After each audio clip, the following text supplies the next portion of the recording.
Quantas vezes nós assentados. Porque tem momentos na nossa vida que, às vezes, quando perdemos, a dor é tão grande que a gente não sai do lugar. Não sai literalmente do lugar. Não temos força, não temos para onde ir, não temos caminho. Eu já contei isso para vocês, a grande maioria sabe disso, que há 24 anos atrás, quando o Sérgio morreu, e a gente, quando perde namorado, noivo, não tem direito à licença, né, no hospital. Enterrei ele num dia, fui trabalhar no outro. E, passado alguns dias, naquela época eu era magrinha, uma tripinha andante. E não comia, né? Tinha fome, só chorava. No hospital não podia chorar tanto. Eu fui para o quarto, tomar um café para continuar. Eu falei com Jesus assim, senta aqui, fazendo favor. Senta comigo. Falei com ele, você percebeu que eu estou sentada? Não tem força, amigo. Não tem força para andar, não. Estou numa fase ruim que eu estou apenas sobrevivendo. É ruim. Falei com ele, vamos fazer as contas. Quantos meninos nós já atendemos? É muito. Porque 10 anos baleia, atendia 800 meninos por mês, vamos fazer as contas. É menino demais, meu filho. Montamos aqui a CT, fizemos coisa demais. Mais o consultório, mais a Santa Casa. Falo do Senhor desde 1983, então vamos fazer as contas. Nós estamos em 2021, não, 2001. Já deu, fala a verdade, já deu. Então, vamos fazer uma troca aqui, vamos fazer um combinado. Você não podia me levar? Está tão ruim aqui. Está sem gosto. Está ruim, muito ruim. Estou sem coragem de continuar. Deixa eu ir embora, minha família vive morrendo súbito, assim, quando olho, caiu, olha que espetáculo. Então não vai ter nada difícil para justificar a morte, olha que espetáculo. Caiu, o filho trabalha muito, morreu, pronto. O que a senhora acha? A gente podia fazer um negocinho. De repente, a porta do quarto abriu assim. Entrou uma médica e falou assim, Filó, a gente não tem muita intimidade, né? Mas nós está duro ver você na dor que você está. Nós estamos vendo uma ferida andante. Então, eu vim cá só para te falar uma coisa. Olha a frase. Não morra. Eu fiquei parada. Os meninos precisam de você e nós precisamos de você. Fechou a porta do quarto e saiu. Falei com Jesus, mas precisava de um soco tão grande, amigo. Cá entre nós. Falei, essa só foi campeão. Isso aqui é ser rápido, né? Falei com ele, então vamos fazer um combinado contrário. Já que o senhor já mandou a resposta em viva voz. A partir de hoje não choro mais. E a partir de hoje não tenho mais nenhum desejo, ok? Só quero o que o senhor quiser. Só faço o que o senhor quiser. A partir de hoje, me dá a mão, me põe de pé e que faça o que o senhor quiser. Achei que era mais um pouquinho, né? Estou aí mais quantos anos? Então, é assim a história. Quantas vezes as noites escuras, quantas vezes a tristeza, quantas vezes uma dor, um sofrimento, alguma coisa que nos põe no chão, né? Situações que às vezes nos tiram o fôlego. E às vezes você tem um amigo que chega perto de você e fala assim, eu não sei o que eu vou falar com você, eu não sei o que eu posso fazer, mas eu vou ficar aqui até você melhorar. Isso não tem preço. Mas existe alguém que aceitou assumir a nossa carne, aceitou assumir toda a nossa vida, tudo que é humano e todo o nosso sofrimento, e veio, se encarna e se torna Emanuel. Emanuel significa Deus conosco. Lázaro significa Deus ajuda. Então preste atenção na riqueza disso. Deus é um Deus conosco.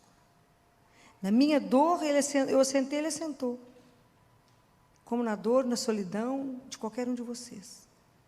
Como no momento mais difícil da vida de vocês, qual que é o único que vai permanecer?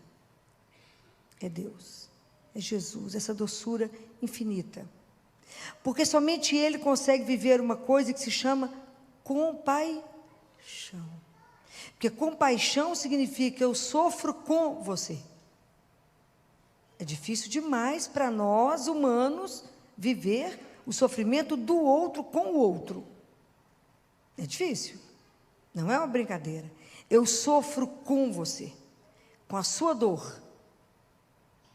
Não é pouca coisa, é muito. Alguém que entra no seu sofrimento, na sua angústia, na sua história e transforma essa história. Esse tem nome, é Jesus. Então, quando eu penso em Lázaro, eu penso em mim, quantas feridas Deus tem que curar, quanta história Ele tem que restaurar, quanto daquela obra original que Ele fez, nós destruímos por causa do pecado, quebramos, e Deus fica cuidando, restaurando, para que a gente possa voltar. Então eu fico pensando que na infinita misericórdia dEle, né, que Ele se faz presente, e que às vezes a gente não acredita que existe um Deus que nos ama nesse nível que se faz conosco, né? Ele fica conosco, é o Emanuel. Desde que Deus veio ao mundo, ninguém mais é só. Como é difícil a gente acreditar que é um amor louco desse. Porque quando a gente olha a Bíblia e vê que quando Jesus viu uma multidão, Ele se compadeceu, Ele sentiu compaixão porque o povo estava como ovelha sem pastor. Perdido, igual nós vivemos, perdido. Quando Ele viu o cego, o coxo, o paralítico, o leproso, fala que as entranhas dele tremeram. É compaixão. Quando Ele viu a viúva atrás do esquife do filho, Ele se compadeceu daquela mulher e pôs o filho de pé. Jesus não faz isso para aparecer, Ele não faz isso para ter prestígio, Ele não faz isso para ter glória, isso porque Ele é Deus. Somente Ele pega a vida morta, sofrida, com algum problema e faz nova. Isso é extraordinário. É a compaixão. Ele olha a nossa miséria, Ele se compadece, Ele aceita entrar nisso e mudar a história. Isso enche nosso coração de esperança. Essa compaixão, esse amor infinito, de um amor louco. Por que Jesus faz isso? Por amor. Porque é o que Ele é. Por que Jesus fez isso no mundo e passou fazendo o bem? Por causa do amor. Somente por causa disso. Então, quanto que é extraordinário saber que temos um Deus que caminha conosco e que está atento à nossa dor. Nada no nosso coração, na nossa vida, passa despercebido. E que quando, eu fico pensando muito em Lázaro com os meus irmãos de rua que eu encontro todo dia, que quando eles me veem, já me gritam, a turma já é, né, de muitos anos, ô Filó, da mesma forma como eu grito, Jesus. Da mesma forma como eles me pedem pão, a gente pede a Deus Pai, pão. É a nossa indigência. E que quando eu olho para, eles me olham, é assim que a gente olha para Deus, pedindo e esperando que Ele vai dar. E aquilo que Deus nos dá, Ele nos permite receber o pão que desceu do céu, que é Jesus. Então, naquele momento, eu posso encontrar o médico e o remédio. Quão pouco a gente valoriza isso. Eu encontro, vocês acabaram de receber, o médico e o remédio. Qual dor não é curada em nós? Qual? Somente aquela que a gente não apresenta a Deus. Porque Ele não invade. Se eu fingir que está tudo bem, Ele também finge. Está tudo bem. Mas se eu falar com Ele, isso aqui está doendo demais. Mas Ele vai se importar com o detalhe do detalhe? Vai. Mas eu vou falar com ele daquela dor tão pequenininha, para mim é grande, para ele, vou ter vergonha? Não, fala. Nós somos criança dependente dele. Fala. Menino, você está procurando, ele vai lá para uma dor, a mãe está preocupada com uma coisa, o menino está preocupado com o dodói, que mal se enxerga. Ali. Mas Deus não se esquece. Isso é uma coisa tão extraordinária, que quando eu lembrei de Lázaro, fiquei lembrando, Deus ajuda cada um. Não tem ninguém que Ele não acolhe. E que quanto mais eu dou, Ele fala, dai-vos-ser-vos-á dado. Boa medida será dada no seu regaço. Então, quanto mais eu faço isso com os meus irmãos, mais eu recebo dele. Por que nós não conseguimos viver a compaixão com os irmãos? Por que vocês acham? Que a gente não dá conta. Porque, Filoma, que é isso? A compaixão faz parte do ser humano. Não é possível que a gente é humano e não se compadece do outro. A gente dá conta de viver o sofrimento e a dor do outro? De verdade? Não. Por que Deus dá conta de viver conosco? Não só porque Ele é Deus, mas porque Deus não compete conosco. E, na verdade, o que mais amola, que mais motiva todos nós, humanos, é a competição e não a misericórdia. Estou falando errado? A gente compete por tudo, até pela desgraça, desculpa, pelo sofrimento. Assenta numa sala de espera de médico, você vai ficar horrorizada. Alguém fala, estou com uma dor. O outro fala, você não conhece a minha. É uma dor que a gente não consegue entender a via da dor. Assim, eles conseguem furar todos os esquemas que podem existir. Isso é uma coisa tão impressionante que, quando, entre os casos que nós tivemos dos bebês siameses, duas, umas que operaram já tinha mais de 5 aninhos, quando elas operaram, uma teve que ficar com colostomia, ficar com cistostomia, que é onde poderia sair o xixi. E aí a gente tivemos que colocá-las na mesma cama, porque elas não conseguiam ficar separadas, em cama separada.